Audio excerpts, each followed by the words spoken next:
Kami dari Pusat Laboratorium Forensik sesuai dengan SOP melaksanakan olah tempat kejadian perkara. Dalam hal ini adalah kasus peledakan. Ada langkah-langkah yang memang kami lakukan setelah TKP dinyatakan steril oleh Gegana, maka tim kami dari Pusat Laboratorium Forensik akan melakukan olah TKP. Dari olah TKP yang kami laksanakan, baik di TKP 1, TKP 2, maupun rumah anak yang berkonflik dengan hukum, didapatkan hasil bahwa di TKP 1 terdapat residu bahan peledak dengan kekuatan rendah atau low explosive. Kemudian pada TKP 2 maupun bahan yang didapat dari bom yang belum meledak, kita analisa di laboratorium forensik, kita mendapatkan hasil bahan peledak yang memiliki kekuatan rendah atau low explosive. Kemudian selanjutnya kita juga melakukan pemeriksaan di rumah anak yang berkonflik dengan hukum. Di sana kita juga mendapatkan bahan-bahan peledak yang memiliki kekuatan ledak yang rendah atau low explosive. Dengan kata lain bahwa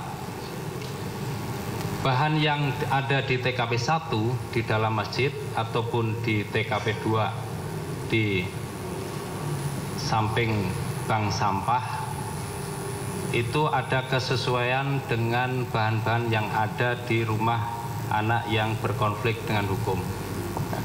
Itu hasil yang kami lakukan pemeriksaan sampai saat ini, dan hasil itu akan kami rangkum dan kita simpulkan karena memang hasilnya sudah final dari laboratorium forensik. Untuk selanjutnya nanti akan kita berikan kepada penyidik untuk diproses selanjutnya. Saya kira itu yang bisa kita sampaikan. Terima kasih dan saya kembalikan kepada Bapak Kabid Humas. Terima kasih Pak Kombes Ari dari Puslap 4 tadi menjelaskan bagaimana pengolahan barang bukti secara scientific investigation.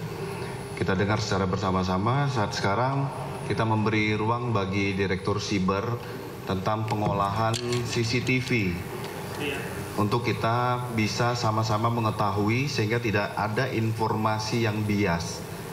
Waktu kami berikan kepada Bapak Dir Siber. Baik, terima kasih. Assalamualaikum warahmatullahi wabarakatuh. Yang kami hormati Bapak Kapolda beserta seluruh rekan-rekan media yang hadir pada sore hari ini. Kami dari Direktorat Reserse Cyber Polda Metro Jaya akan memaparkan mengenai proses digital forensik terhadap temuan kami dari 2 barang bukti DVR yang kami terima dari penyidik, dalam hal ini Polres Metro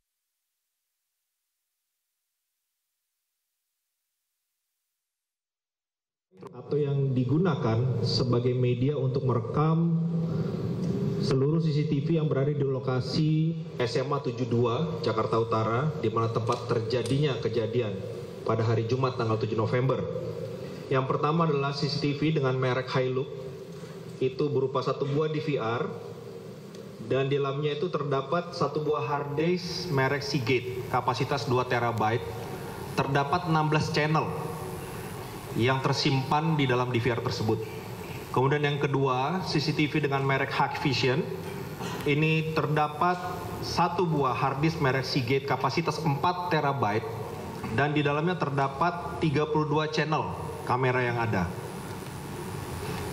Kemudian lanjut bahwa di dalam proses ini kami juga mengadakan proses yang dinamakan kalibrasi waktu atau penyesuaian waktu, di mana untuk DVR dengan merek Hilux itu menggunakan sistem waktu atau time system UTC ya. Jadi UTC itu Time Coordinated Universal plus 08 yang tersimpan secara sistemnya. Tetapi secara real time, device tersebut sebenarnya adalah mengikuti UTC plus 07. Dalam hal ini lebih daripada 1 jam real time-nya.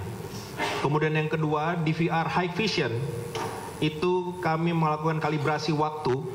Sistem yang terdaftar atau yang tercatat di dalam DVR tersebut adalah UTC 07, sementara real time-nya adalah kurang daripada 5 menit. Jadi nanti kami akan jelaskan di dalam perkembangannya.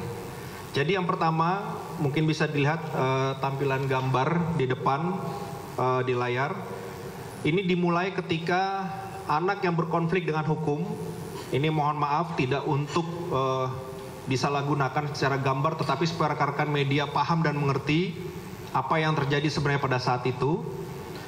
Pada waktu CCTV menunjukkan pukul 7.28, sebenarnya waktu aktual atau real time-nya adalah 06.28/4. Itu anak yang berkonflik dengan hukum atau dengan anak memasuki gerbang sekolah SMA 72 Jakarta menggunakan seragam sekolah dengan menggendong tas punggung warna merah dan menenteng tas warna biru pada tangan kirinya, serta memakai sepatu hitam dan berjalan ke arah kiri kamera.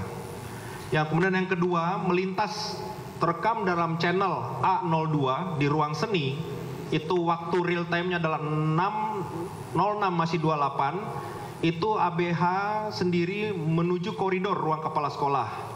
Lanjut, terekam dengan channel 11 di depan ruang kepala sekolah, ABH ini masih berpapasan dengan seorang wanita.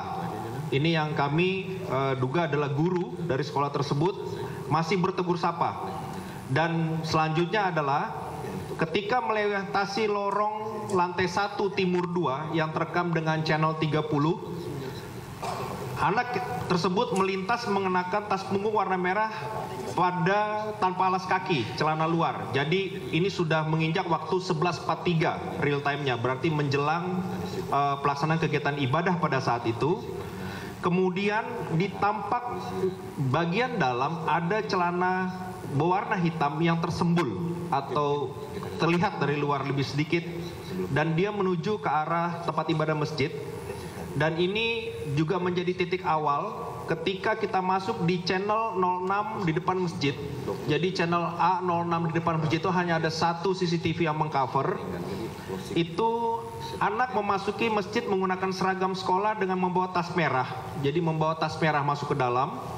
Kemudian masih terlihat juga yang bersangkutan memantau situasi di dalam dan di luar. Jadi saat itu sedang berdiri saja di dekat tiang, masih tercover oleh kamera yang ada. Lanjut, pada waktu CCTV 12.44 atau waktu real time-nya 11.44.15, masih di channel 30, itu dilihat bahwa anak tersebut memasuki pintu masjid di bagian depan. Nah, ini sudah tidak tercover lagi pada saat itu. Kemudian di waktu setelah kemudian, jadi setelah kemudian di waktu CCTV yang tercover bahwa pukul 11.57 atau waktu aktualnya 12.05, itu anak sudah melepas baju seragamnya dan terlihat menuju ke arah lorong, ke arah masjid dengan memakai celana hitam, kaos putih, dan menggendong senjata mainan atau dummy. Jadi terlihat di CCTV. Kemudian arah tangannya mengarahkan ke arah masjid. Nah, ini nanti temuannya mungkin akan dibahas oleh Pak Dirkrim karena tadi sebelumnya sudah dipastikan oleh dari tim Jibom bahwa menemukan ada peralatan pengendali atau remote. Kemudian pada waktu aktual 12.05.51 tercover dari channel 06 depan masjid bahwa terlihat cahaya warna merah keluar dari dalam masjid disertai ledakan dan mengeluarkan asap berwarna putih. Selanjutnya kembali di channel 30 lorong lantai 1 timur 2, ABH setelah mengadakan kegiatan yang tadi itu berlari menjauhi masjid, tampak pintu ruangan terbuka diduga akibat adanya ledakan. Dan selanjutnya kami langsung loncat terakhir bahwa pada pukul 12.0058 itu para siswa berlari berhamburan meninggalkan masjid ke arah kamera, tercover dengan channel 30 lorong lantai 1 timur 2. Mungkin demikian CCTV hasil analisa digital forensik yang bisa kami sampaikan. Nanti seluruh kesimpulannya akan disampaikan oleh penyidik. Terima kasih. Kami akhiri. Wassalamualaikum warahmatullahi wabarakatuh. Terima kasih Bapak Dirsiber, tadi sudah jelaskan bagaimana pengolahan hasil digital forensik secara gamblang. Kita juga mendengar Bapak Kabid Dokes bagaimana kondisi korban dan para saksi saat ini, termasuk apa saja yang dialami dalam kondisi korban maupun para saksi. Kami beri waktu Pak Kabid Dokes.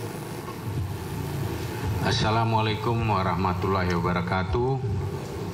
Yang kami hormati Bapak Kapolda, Ibu dari KPAI, pejabat utama Polda Metro Jaya, Kombes Ari dari Puslapor.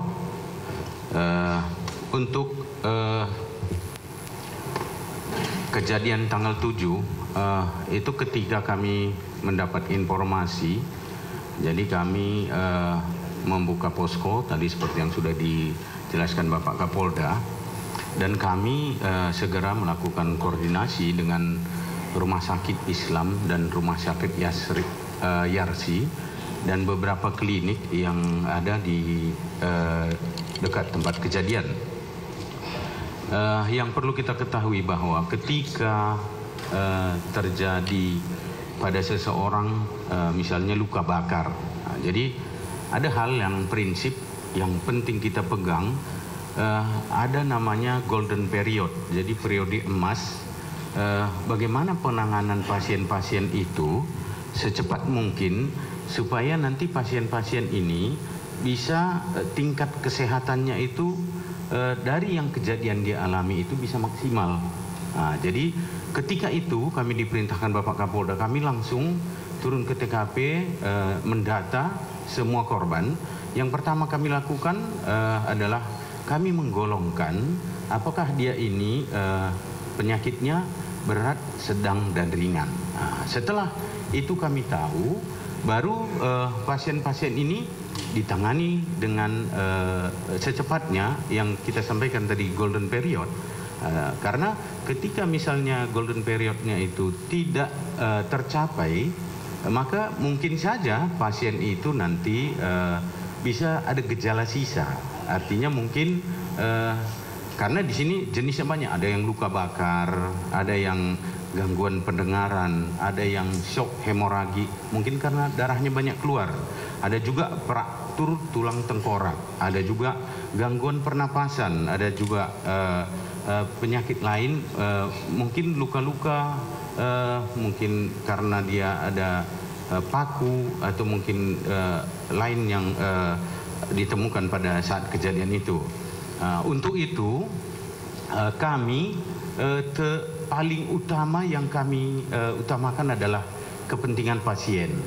Makanya ada juga pasien ini, salah satu anak yang berkonflik dengan hukum ini, kami saat ini rawatkan di Rumah Sakit Sukamto untuk kepentingan pasiennya. Jadi pasien tersebut setelah kami evaluasi dari saat pertama sampai hari ini, apa yang harus kami lakukan, itu kami kerjakan dengan semaksimal mungkin. Pasien yang di Rumah Sakit Sukamto, hari ini juga kami lakukan tadi tindakan operasi namanya dekompresi tulang kepala, karena waktu kejadian itu ada dekompresi tulang kepala. Jadi kami melakukan perawatan di sana supaya lebih maksimal, dan penanganan kami di sana dokter bedah ahli saraf dan dokter bedah plastik. Mungkin itu yang bisa kami sampaikan untuk saat ini. Assalamualaikum warahmatullahi wabarakatuh. Waalaikumsalam. Terima kasih Pak Kabid Dokes, tadi sudah menjelaskan bagaimana kondisi korban. Saat ini kita dengarkan bersama penjelasan dari Bapak Direskrim terkait tentang bagaimana penanganan perkara ini.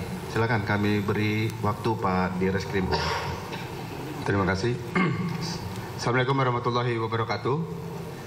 Yang terhormat Bapak Kapolda